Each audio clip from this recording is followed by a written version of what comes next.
الله وملائكته يصلون على النبي يا أيها الذين آمنوا صلوا عليه وسلموا تسليما. اللهم صل على محمد النبي الأمي وآله وبارك وسلم. يا حي يا قيوم برحمتك أستغيث لا إله إلا أنت. حضرات علماء کرام، قدرمندو مشرانو، شیوخو، استازانو، د هیواد او د ملت نمایندگانو او د اسلامي امارت او د مجاهدینو خادمانو، پروردگار عالم زمونږ او ستاسې دا ناسته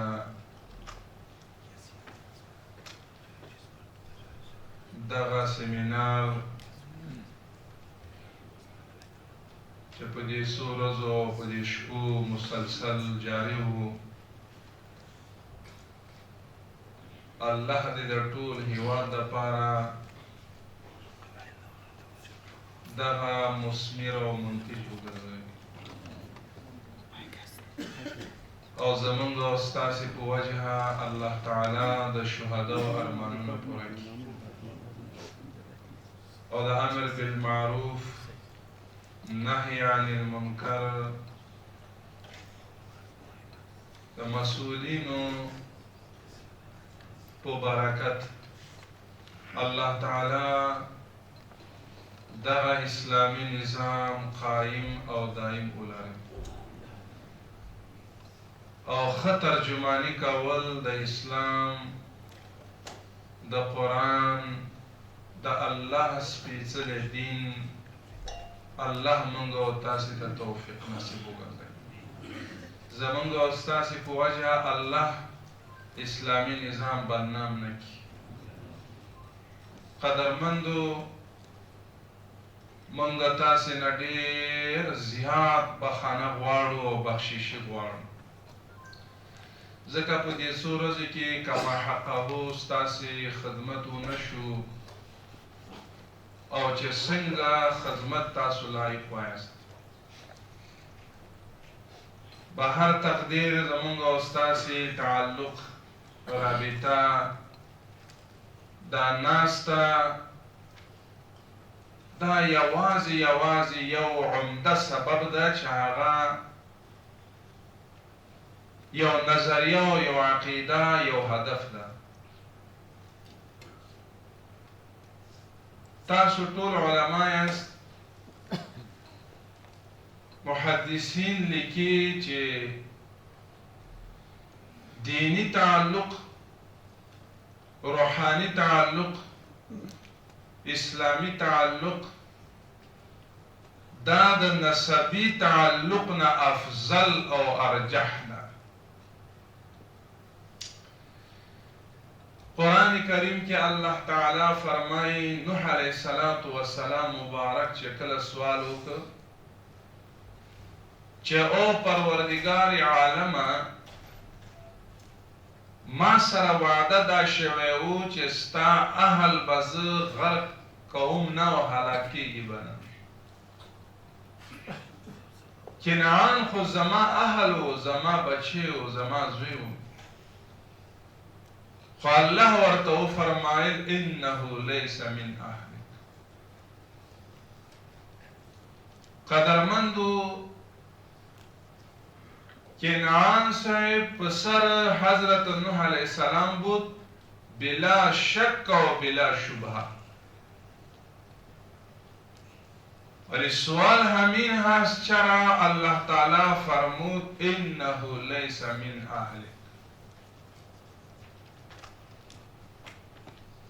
از نوح علیه السلام پیدا شده بود، پسر نوح علیه السلام بود، خو پروردگار عالم مکمل نفی کرد.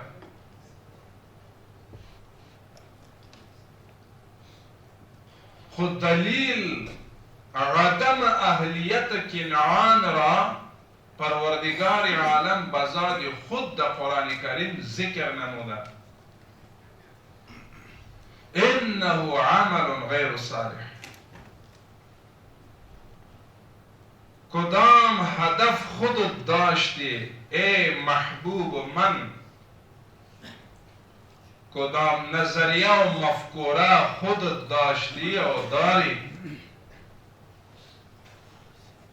در کدام نقش و قدم خودت رفتار میکنی؟ به سر خودت با همین نقش و قدم رفتار نمیکنه او اهلیت ثابت میشه به اساس نظریه و عقیده. ولهذا مغموم و محزون نشوین که کنعان در اهلیت شما داخل نبود. ابو لهب که بود این کاکایش میشد حضرت محمد صلی الله علیه و سلم، ولو کن عساکه بود. وقتی که نبی علیه السلام پیدا میشم در دنیا میآید، ابو لهب به حساب سرور و خوشحالی یک کنیزم آزاد میکنه. خب وقت نبی کریم صلی الله علیه و سلم مبعوث شد به حیث نبی، ابو لهب یا عبدالشمس اولین نفر شخص بود که مقابله نبی کریم علیه السلام آغاز کرد. گفت تبت لک لهذا جمعتنا سائر اليوم. خود قرآن کریم الله تعالی یک سوره مقدس نازل نمود، تبت یدا ابی لهب و تب. اگر عزت، اگر شرافت، اگر پیروزی، اگر کامیابی، اگر بهبودی در نسب میشد، خب ابو لهب کامیاب میشد. اگر کامیابی و عزت در وطن میشد، خب ابو لهب کامیاب میشد، باشنده مکه معظمه بود. اگر کامیابی در حسن و جمال میشد، خب ابو لهب کامیاب میشد. در رنگ سرخ مثل آتش واری خوب جوانی داشت. خب خداوند کریم فرمود تبت یدا ابی لهب. اگر کامیابی با پول و پیسه و سرمایه می بود، خب ابو لهب کامیاب میشد. در می قرآن کریم که هست برادران، اول سوره اخلاص ذکر شده، اول تبت یدا ابی لهب ذکر شده و بعد ابی لهب سوره متصل سوره اخلاص ذکر میشه. و شما الحمدلله بزرگا هستین، علما هستین، شیوخ هستین، خیلی زیاد عبور دارین که هر ما بعد سوره به ما قبل سوره یک ربط در قرآن کریم وجود دارد. چرا بعد از ابی لهب سوره اخلاص ذکر میشه؟ ایما اشاره به همین هست که کامیابی و پیروزی فی دنیا و الاخره، سعادت و کامیابی در دنیا و آخرت، همین نه در مال و منصب است، نه به دولت است، نه به حسن است، نه به وطن است، نه به عصبیت و قومیت است، بلکه کامیابی به عقیده، به نظریه، به ایمان و تقوا است. به خاطر از این در سورت اخلاص خداوند کریم در 3 موضوع اشاره نموده. اولین قل هو الله احد، هو دلالت میکنه به حقیقت ذات خداوندی. ذات خداوندی یک حقیقت است، این یک جعلی نیست، العیاذ بالله. خب فرمود الله احد، خداوند کریم یکتا است، یک واحد است و دویمش احد است. واحد او لفظ میگه که و دویش و دوتاییش امکان داشته باشه. احد او لفظ میگه که دویم ای که در دنیا آخر امکان نباشه.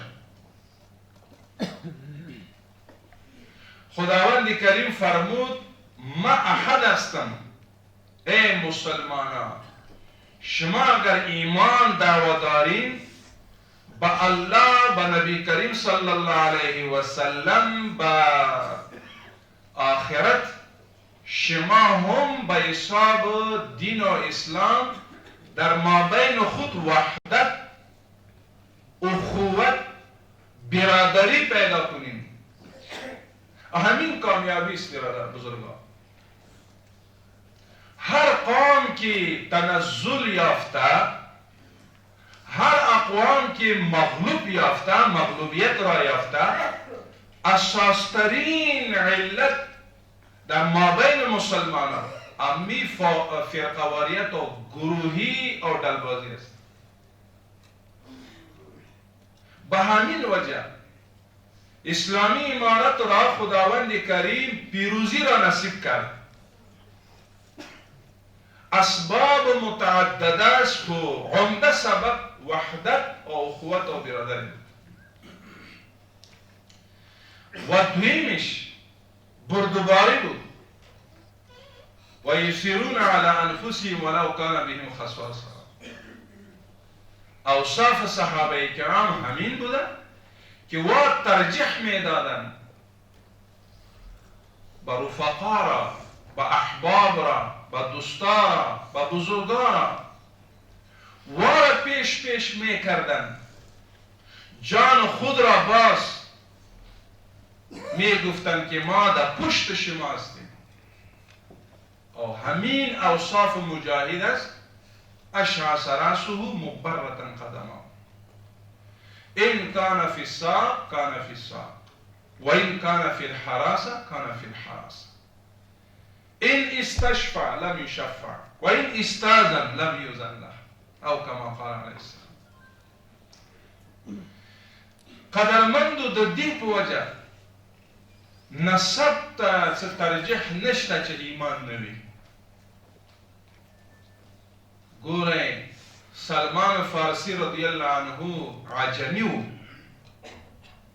خو نبی علیه السلام مبارک فرمای السلمان منا و من اهل البیت. سلمان زما د کور سره ولی التا نظریه و مفکوره یوه. ګورئ داسې وختونه وای قدرمندو چې موږ او تاسې ته چا جایونه نه راکولې. مجلسونه به د یو زیر درخت مجلس دایر میکردیم، د کوها، د قلل و جبل پیاده منزل میکردیم. زخما پیدا میشد در پایا، خسته، در هوا بی پلیوت تیاره، در زمین دشمن، در شارع جای نبودن. واذکر اذ انتم قلیلون، واذکر اذ انتم قلیلون. خداوند کریم فرمای هغه وخت یاد کړئ چې تاسو کم وئ.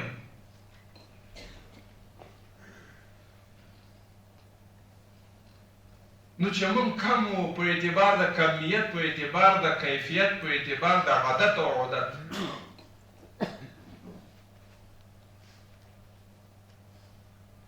او من تاسې یریدو. الله قرآن کې فرمایي یتخافون ان یتخطفکم الناس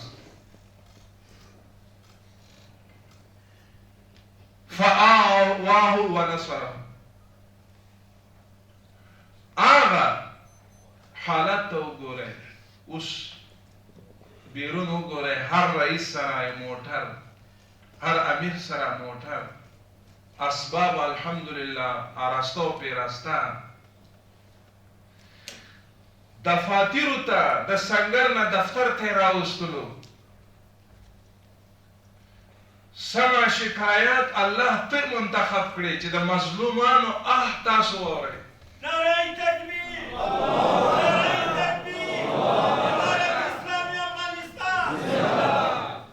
قدرمندو که د یو مظلوم او د یو مظلوم هغه درد زما او ستا په وجه باندې حل شي، د قیامت په ورځ باندې په حیث شفاعت الله ته پیش کو، د دې نه لوی مرتبه شته؟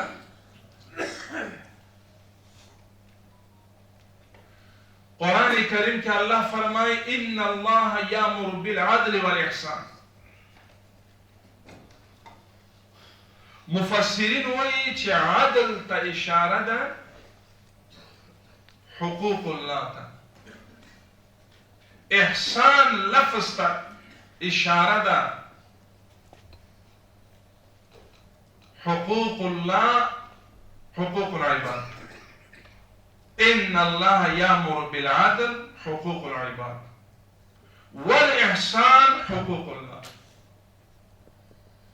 امام شافعی رحمه الله كسورة العصر كآية العدل وای كطول قرآن نوای ما طول احکامات د دې دواړو نه مو استنباط کوو. ولئن الله يأمر بالعدل حقوق العباد والاحسان حقوق الله. وس عدل تفسیر مظهری زمونږ استاد لوی فنافتی رحمت الله علیه او زمونږ اکابرینو مونږ او تاسو ته نصیحت هم دا و چې تفسیر مظهری باید هر ملګری سره وي، علماء سره. د بعض اکابرینو خو نظر دا و چې کیدای شي دې کې لاسوهنه وشي. دا زمونږ استاد یو جامع تفسیر دی. هغه وایي عدل څه ته وایي؟ الله یظلم احدا احد. نبی علیه السلام چې وفات کیږي دوه خبرې کوي، الصلاة وما ملکت ایمانکم. انتم اشاره ده الصلاة حقوق الله وما ملکت ایمانکم حقوق العباد. ما تحت سره خوک امیر المؤمنین حفظه الله تبارک و تعالی الله تبوی چې د مظلوم د آواز او اوریدو د پاره ما مستقل یو ریاست، وزارت، مدیریت، امیریت مو تشکیل کړی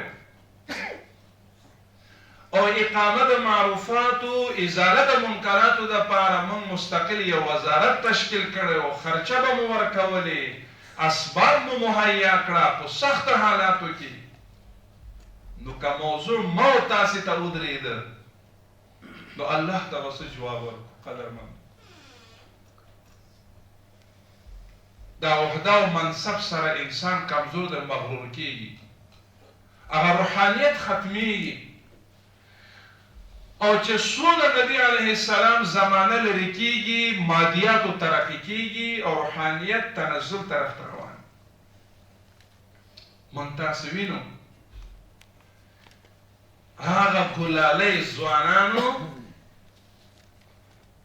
چې هغوی خپل ګلالی وجود نه تیر شوی و، د دې دپاره نو چې موږ او تاسې یوازې زیري موټرانو کې ګرځو او زما مقصد پوره شو او د ملګرو په غم کې نه یو. ثم لتسألن یومئذ عن النعیم. ای قدرمندو په دې سخت حالاتو کې دنیاوالو نظر هم موږ تاسې ته دی، نړیوالو نظر هم امر بالمعروف نهی عن المنکر محتسبینو رئیسانو امیرانو مدیرانو ته دی. باید موږ تاسې د دنیا دپاره داسې د دین ترجماني وکړو چې هغه الګو شو. دنیاوال ووایي چې دین هم دغې ته وایي، د اخلاقو نه کار واخلو. زمونږ ملت سره ډېر ظلم شوی. دا 3 ورځې او 3 شپې کېږي، 3 روز او 3 شب 24 ساعته در دنیا دیگه بحث نیست. اجباری حجاب، حقوق بشر و نسوان پایمال میشه.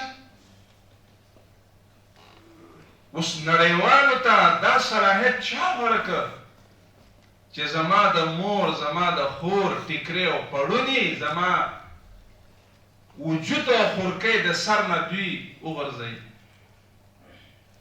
کوشش وکړئ سخت امتحان سره یو موږ تاسو.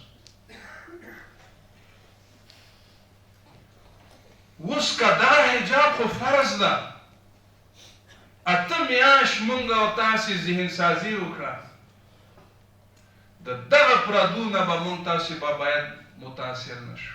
موږ به خپل هدف ته به ځان ورسوو. ځکه ان کان فی الساقه کان فی الساقه وان کان فی الحراسه کان فی الحراسه. تشنگی او گشنگی به راځي، لږ او تنده به راځي، موږ به خپل هدف به نه پرېږدو. سبا ورځې موږ تاسې به نه یو، نور ارګانونو کې به څوک به وزیران یې، څوک به رئیسان یې. نو بیا به داسې دغه انتخاب چې شوی د 20 کاله مبارزه او جهاد خلاصه امر بالمعروف وکړو. که جهاد وي مسلمان به وي، که امر بالمعروف نهی عن المنکر وي اسلامي نظام به وي. رسنیو کوشش په دې باندې کوي.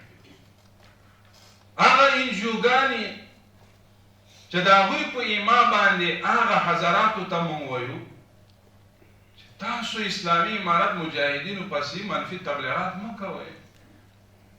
والله العظیم دا مجاهدین او هیوادوال زمون خور مور سره چې څونه مینه محبت او اخلاص صمیمیت احترام لري دا نور نه لري.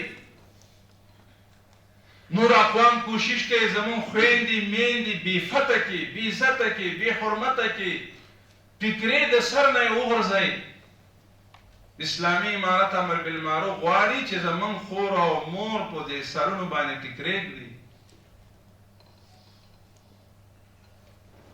غلط تحلیلونه باید دې ونه کړي. دا اسلام ده، دا قرآن حکم ده. مونږ د نوره نړۍ څه کوو؟ نور اسلام نور مسلمانان ملکونو کې دا نه کوي. نړۍ کې هو ډېر کارونه به کېږي، مونږ به هغه کوو. قدرمندو تاسې چې دا ډېر د دې لرې لرې ځایونو نه تاسو راغلی، زحمت تاسو وکړ، والله العظیم زما یوازې نیت دا و چې زمونږ پته نه لګي، یو مسؤلیت متوجه ده.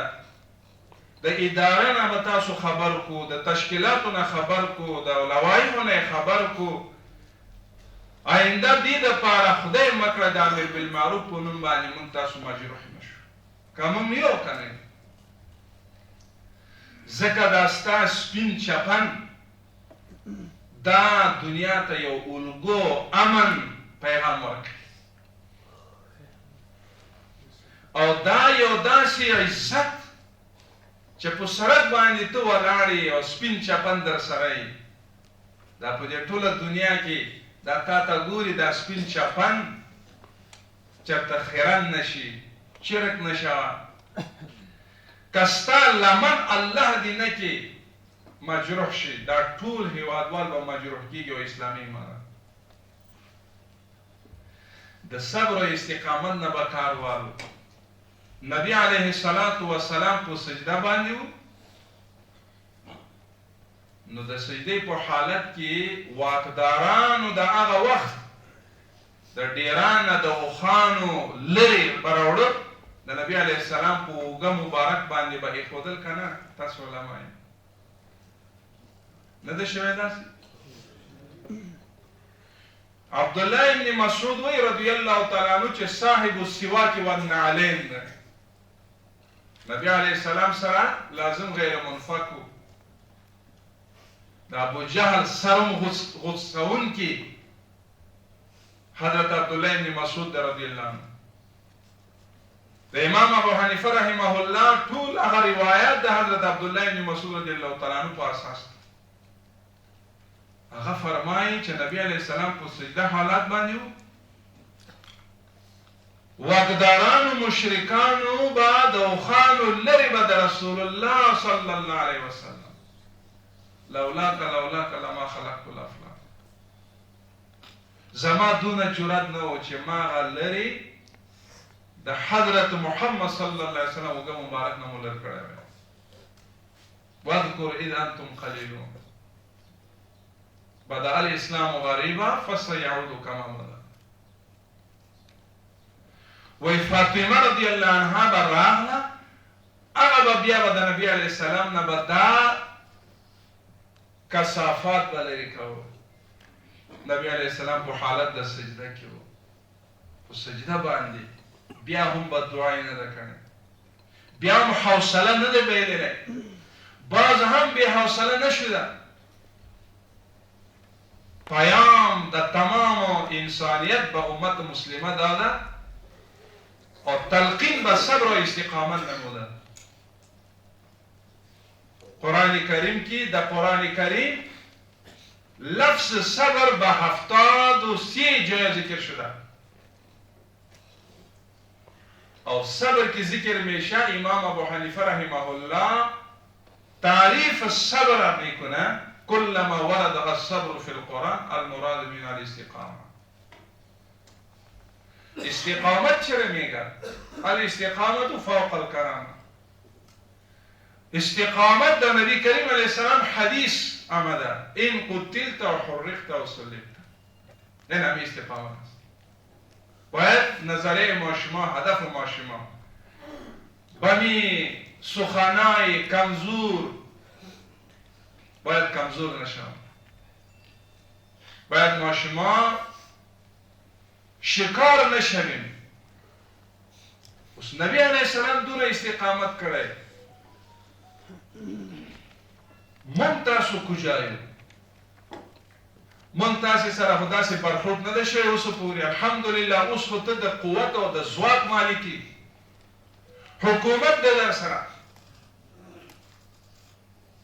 نو بیا هم موږ به د تدبر سره اقامه د معروفاتو به وکړو.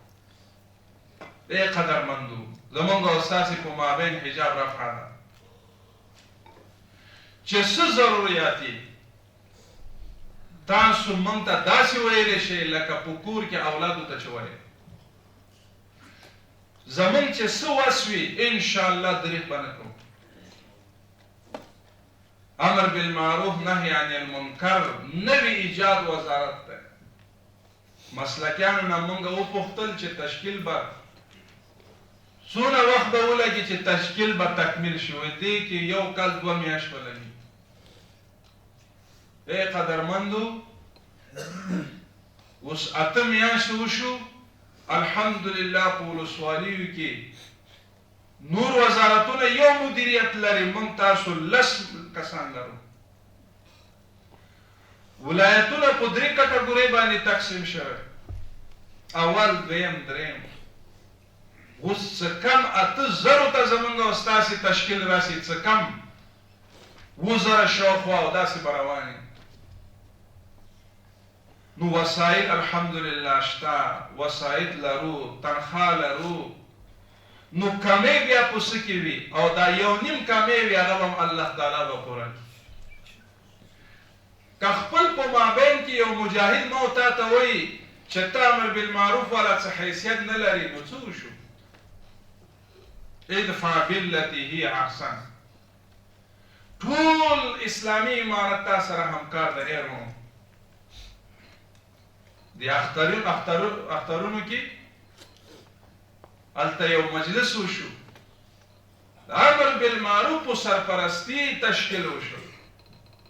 استخباراتو ملګري، امنیتي ملګري، وزارت داخله ملګري، قماندان امنیه ملګري، وزارت دفاع ملګري. چې مجاهد وي هغه تا سره همکار ده.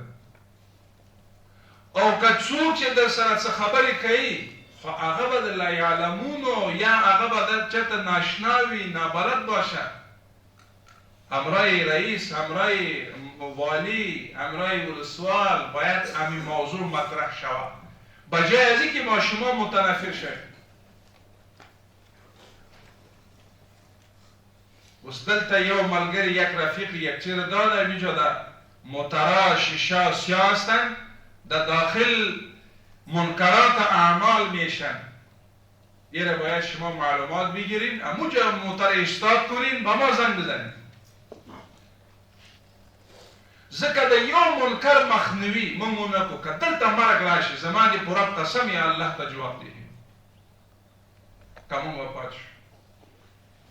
داسې وختونه راغلی ول زه تاسو ته تاکیداً وایم چې سخت په امتحاناتو موږ تاسو مصروف په امتحان، که اقدام ونه کړو هلته منکرات څوک به دا وایي دنیا کم ځای ته ورسېده او تاسو دا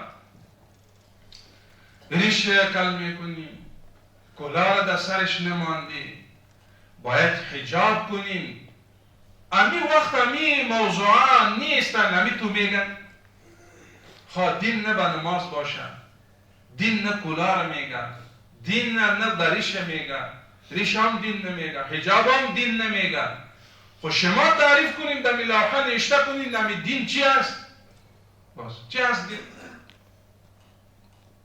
نو ګیرو ته هم دین نه ویل کېږي، خولې ته هم دین نه ویل کېږي، ټوپۍ ته هم دین نه شو، حجاب هم دین نه شو. دا دین دی څه شي؟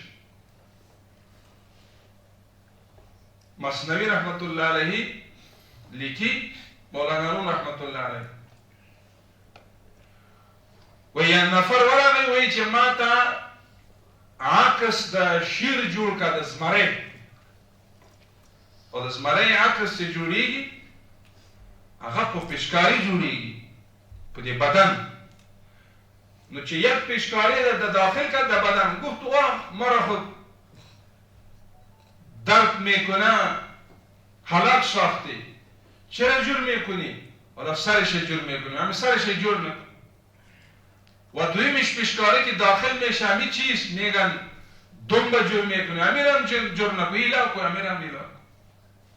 و سویم دفعه چرا جور میکنی؟ پایان امیر هم جور نکن. نو هغه نقاش ورته وایي چې نه خپې وي نه لکې وي نه سر وي، داسې زمری الله هم نه ده جوړ کړی. نو خپې سپکوه. اوس اسلام او دین نه په مونځونو کې وي او نه په ګیرو کې وي نه په حجاب کې وي، نو دا زمونږ او ستاسې مقدس اسلام وایي څه ده؟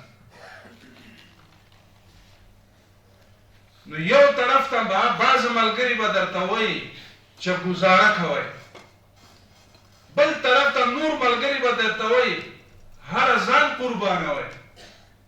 موږ تاسو د دواړو نه باید حوصله وکړو، خپل لایحه لرو، دین لرو، اسلام لرو، طرز العمل لرو، تګلاره لرو، په هغه حساب باندې به رفتار وکړو، انشاء الله تعالی منزل مقصد ته برسو.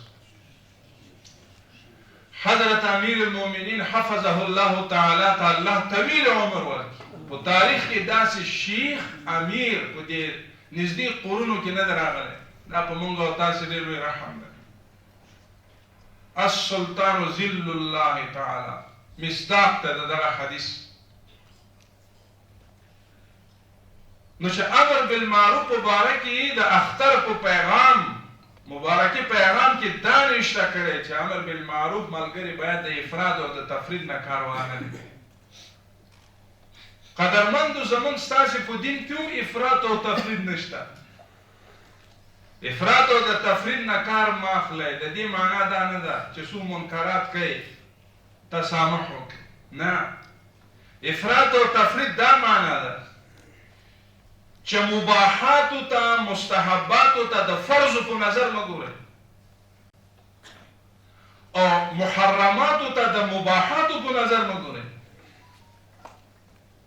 نبی علیه السلام فرمایي هلک المتنطعون هلک المتنطعون هلک المتنطعون. مسلم شریف حدیث. فتح الملهم لوی شرح ده د مسلم شریف. هغه لیکي دا متنطع کننده کیره میگن. چا ته وایي متنطع؟ نو خلاصه یې راویستی ده. وایي متنطع هغه شخص ته وایي چې دونه افراط وکړي چې مباحات او مستحبات فرضو ته رسوي او حراماتو ته محرماتو ته داسې ګوري لکه مباحات. دا افراط تفرید.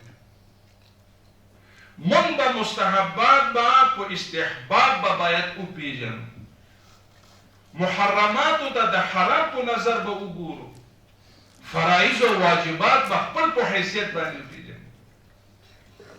لکه تاسو سوچ وکئ، کله موږ د ولي نه العیاذ بالله خدای جوړ کړو، دا خو افراط او تفریط کې راځي. ولی به موږ به حیث ولایت به پیژنو، نبی علیه السلام به حیث نبی به پیژنو، الله به حیث الوهیت او معبودیت به پیژنو. هغه حیثیت چې د زوجۍ، نو موږ هغې ته حیثیت د والده نه ورکوو. موږ ته قرآن درس راکړی، موږ الحمدلله داسې دین لرو چې په دنیا کې نشته داسې دین. مغرب او اروپایان یهودیان دا وایي چې زمون به منئ، لا طاعة لمخلوق فی معصیة الخالق. دنیاوان به خفه کېږي خو الله به موږ به رضا کوو که یو ورځ هم وي. نو په یهودیزم کې او د امریکایانو او د اروپایانو په دین کې د زنانو مثال داسې ده لکه مبیعه، خرید او فروخت نشي، مثل کنیز واري. د عام انسان په پتون باندې کینی او د انسان ګیره خوري، و حرمت او عزت کې نه ده. اوس چې دوی دلته راځي، نور دوی څه کار نشته چې زما ولس د لوږې د لاس مري. ښځې داسې شو، ښځو سره ظلم کېږي. ښځو سره په هغه وخت ظلم کېده چې زمونږ د افغان په ټولنه کې تیر فاسد اداره کې د ارګ څه حال څنګه بې حرمتي کېده. چا هغه وخت کې بشر حقوق او نسوان چېرته و؟ ولې د بې حرمتي خبرې نه کولې؟ که دغه غواړي ان خیال است و جنون است و محال است.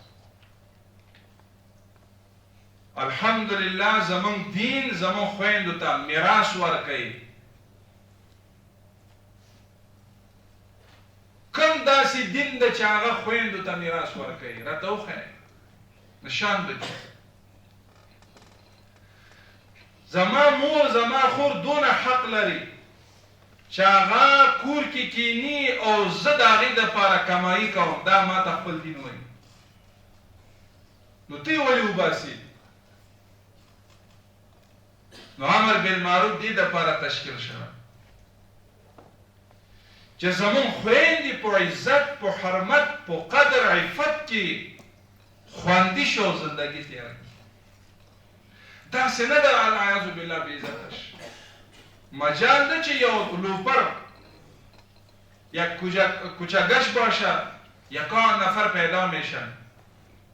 مجال ده چې هغه اوس بې عزته کې زما خور څنګه د هغې خلاف جدي اقدام امر بالمعروف به کوي. نو امر بالمعروف او اسلامي امارت دا وایي حجاب او په پرده ګرځه، خبرې هم کولی شي، لیدل او کتل هم شي، په حجاب او په پرده به هم وي. نو دې کې څه مشکل ده؟ ولهذا مونږ دا وایو چې قدرمندو تاسو ولایتونو ته لاړ شئ. د پرده او د حجاب د مخنیوي او تطبیق دا په مونږ تاسو اوس فرض شو. اوس خو د امیر حکم شو او فرض شو او نور ارګانونو ته امیر المؤمنین حفظه الله هدایت کړی چې امر بالمعروف سره همکاري وکړي. او دا مکتوب به تاسو ټول رئیسانو سره به یې په جیب، محتسبینو سره به یې په جیب، چې کوم مجاهد سره مخامخ شوی او کوم مسئول سره که همکاری نه کوي هغه وباسئ. امیر المؤمنین حفظه الله حکم منی کنه او بله صاحب این همین حکم است، همراه ما همکاری میکنی یا نه؟ در موضوع ازاله منکرات 100% به تا سره به همکاری بکنی، هیچ مشکل نیست. دا زه ځان ته وایم تاسو اورم قدرمندو دا مه وایئ چې زه فلانکي ځای ته لاړم زه تحقیر شوم په دې تحقیر باندې هم الله اجر درکړي تاسو به حج عمرې ته تللی باب السلام باندې چې ته وځې اوس هغه شافهد چې کله بله کور چې جوړه کړې ده د دغه ځای نه نبي علیه السلام په مبارک په سر باندې به خزلې نه غورځول کېده ام جمیله هغه به ازغې به نه شیندلې نبي علیه السلام ته تاسو په الحمدلله په دفاترو کې ناست یو په موټرو کې ناست یو اولئک الذین امتحن الله قلوبهم للتقوى تاسو الله انتخاب کړی تاسو امر بالمعروف سره زمون مشرتابه صلح په صلح کې صمیمیت لري او تعاون کوي تر اوسه پورې انکار نه ده کړی کنه نو ایجاد وزارت ایتو همکاری تا امیر المؤمنین حفظه الله دا تاسو ته مونږ فوق العاده چې درکو دا خو د بودجې نه مونږ تاسو ته نه درکړی بودجه خو تا سره ده دا مونږ فوق العاده د امیر المؤمنین حفظه الله نه دا بودجه مې راغشي تاسو ته مې درکړی دونه همکاري را سره کوي مونږ تاسو به یو کنه یو کوشش به دا وکړو داسې به نه کړو چې سبب د نفرت شي شیخ الهند رحمت الله علیه زمونږ ستاسې ټول سند راسي شاه ولی الله صاحب نو چې سند هغوی ته راسي یو یهودي سره دی ناسته یو موټر جر و بحث روانه ده دا اورګاډي کې ناسته اورګاډي ریل پاټلۍ باندې روان هغه په اسلام باندې جرح کوي هغه یهودي او چې کله دی تشناب ته ځي قضای حاجت ته بیرون شد نو شیخ الهند رحمه الله پرسید چرا بیرون شدی؟ گفت که همونجا قاذورات زیاد هستند شیشتن جای نیست پیدا نکردن همه امام شیخ الهند رحمه الله بزرگای ما شما هستند اساتذه کرام و اکابرین هستند و خودش میره تشناب قاذورات صفا نمود بیرون میشه و میگه که هیچ کدام مشکل نیست بالکل صاف سوتره است وقتی که یهودی داخل میشه حالت میبینه بعد از پورا کردن تقاضا قضای حاجت بیرون میشه و شهادت کلمه را خوانده اسلام اینه میگه این بردباری حوصله اخلاق خوی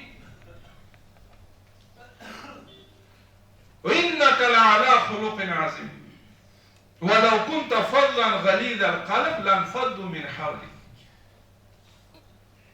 نبی علیه السلام مبارک در کوچه مدینه مکه معظمه رفتار میکرد در رویش یک پیر زن میبینه یک پیرکه را گفت کجا میری؟ گفت اینجا یک نفر پیدا میشه دو میزنه پشت معبودان ما و دیگه در اینجا وقت قدر نمیتونیم میریم از اینجا بیرون میشیم نبی کریم علیه السلام از امو پیرکی بالا میگیره در سر مبارکشان میمانه همراه از او یک جای رفتار میکنه از قصبه بیرون میشه میگه اینجا بس است خسته شده و نبی علیه السلام گفته که از کدام نفر خودت میگریزیدی همون نفر من است همونجا مسلمان میشه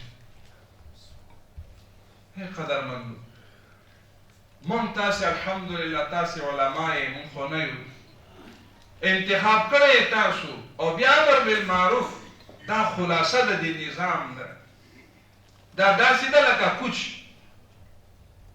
شیر و مسکا مثال دارن نو دا خلاصه ده باید من تاسو دیر پا محتاط انداز باندی برخورد وکو ملت سره تیزی به هم نکو اوس حجاب مبارکی ولی به نخه کو ترغیب به ورکو او نړیوال په دې قصه کې نه ده که مونږ او تاسې ووایو چې الله وی ولن ترضى عنك اليهود ولا النصارى حتى تتبع ملتهم. د الله تعالی په قرآن کې اوس شک نشته. نن به وایي حجاب باره کې تسامح وکړي، بیا به وایي چې دا حجاب بې پردګي حضرات کوي، بیا به وایي چې دا منځونه او دا مه کوئ، بیا به وایي د منکراتو مخنیوي مه کوئ. ښه نو چې هر څه د هغوی ومنلې، د 20 کاله دا جهاد څه دپاره و؟ بیا به د الله نصرت به ختم شي، الله به هم دوی ته به هم پرېږدي. معاویه رضی الله تعالی عنه خلیفة المسلمین، امیر المؤمنین. عائشه رضی الله تعالی عنها زمونږ ستاسې مور ده او وصیت کوي. حضرت معاویه صاحب وایي چې ما ته وصیت وکړه مختصر. معاویه رضی الله تعالی عنه ته عائشه رضی الله عنها څه وایي؟ وایي چې څه کوې الله دپاره کوه، بس هر چی که میکنی با خوشنودی خداوندی. انما نطعمكم لوجه الله لا نريد منكم جزاء ولا شکورا من کان لله کان الله له. او کته دې دپاره وکړه چې خلک به څه وایي، فشار لاندې راشي، دا نااهل الله به دا نااهل به په تا باندې مسلط کوي. ای قدرمندو، دا لوی لوی پارتمانونه، دا سمیټي دا دیوالونه، د دې فتح ګرانو که مشکلو که اسانو؟ نو سبا ورځې که مونږ خدای مکړه بد عمله شو، نو الله تعالی بیا مونږ تاسو ختموي. وللآخرة خیر لک من الأولى. نو بیا زمونږ دا دین زما او تا پورې منحصره نه ده. امریکایان راغله چې دین ختم کی، مجاهدین ختم کی، افغان ملت ختمه کی، الله استشهادیان پیدا کړل. او هر یو استشهادي چې تو وصیت واوري او دا وایي چې که افغانستان آزاد شو زما وینې سره خیانت مه کوه. استشهادیان دا وصیت. داسې ما ته ملګري معلوم ده، داسې ملګري ما سره مدرسه کې چې یو هفته پس به د هغې عروسي او واده به و او یو هفته مخکې لاړل استشهادیان شو، شهیدان شو.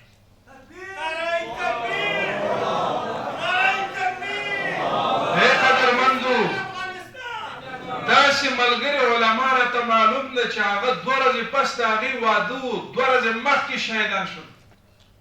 والله العظیم داسې ملګري معلوم ده چې سبا واده و شپې شهیدان شو. دا څه دپاره و؟ دا د اسلامي د نظام قیام دپاره و. او موږ تاسې اوس الله انتخاب کړی، باید د فلوسو، د درهمو، د دنانیرو، د مادیاتو ته ډېر توجه ورنه کړو.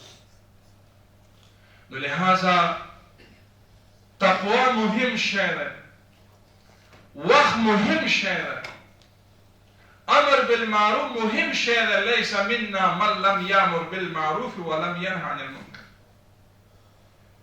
او چې الله فرمایي ولتکن منکم امه یدعون الی الخیر، اوس دا خیر څه شی دی؟ یامرون بالمعروف و ینهون عن المنکر. عفو تفسیر شو. دا ټول الله مونږ تاسې انتخاب کړی و.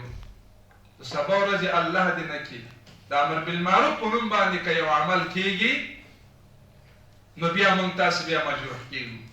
الله دې زمونږ په وجه اسلامي نظام بدنامه نه کړي. الله تعالی دې زمونږ او ستاسې په وجه اسلامي نظام قائم او دائم ولري. نو انس حافظ صاحب تشریف راوړو، نو انشاءالله تعالی مونږ او تاسې ته به بیان به وکړي او د هغې نه وروستو به بیا به انشاءالله اختتامي دعا به هم وي او که څه مکاتب پاتې شوی وي هغه به هم توضیح کېږي. بیا به انشاءالله تعالی د خورد و نوش او د خوراک او څښاک نه پس به نو کوم رئیسانو کارونه وي نو هغې سره به مونږ به مجلس به هم وکړو، نور به رخصتي به انشاءالله. الله تعالی دې عمل کولو توفیق نصیب وګرځوي. وآخر دعوانا أن الحمد لله رب العالمين.